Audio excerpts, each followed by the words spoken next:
নারীর নিরাপত্তার রাজনৈতিক কোনো ইস্যু নয়, নারীর অধিকার, এটা মৌলিক অধিকার। ফ্যাসিবাদের পরিণতি কি হয় তা জানতে আমাদের খুব বেশি আগে যেতে হবে না।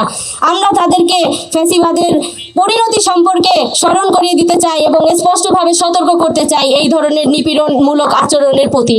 আমরা অবিলম্বে নারী নির্যাতন এবং নারী নিপীড়নের বিরুদ্ধে যারা সংশ্লিষ্ট তাদের সবার দৃষ্টান্তমূলক শাস্তির দাবি জানাই এবং রাজনীতিতে নারীদের নিরাপত্তা নিশ্চিতকরণের পাশাপাশি নারীর প্রতি যে কোনো ধরনের অবমাননাকর আচরণ এবং তাদের প্রতি কোনো ধরনের নিপীড়নের প্রতি আমরা আমাদের কঠোর শাস্তি করার দাবি জানাচ্ছি এবং নারীর মর্যাদায় রক্ষায় আমাদের লড়াই চলবে ইনশাআল্লাহ। যারা লালন করবে যে আমরা জালিম হয়ে উঠব, তাদের আমরা সতর্ক করে দিচ্ছি যে বাংলার দ্বিতীয় কোনো জালিম তারা কিন্তু পালানোর জায়গা পাবে না।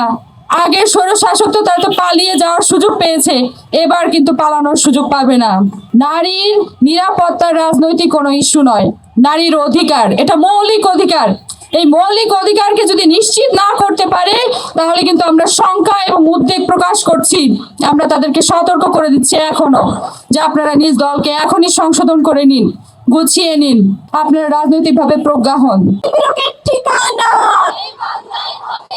এই বাংলায় হবে না।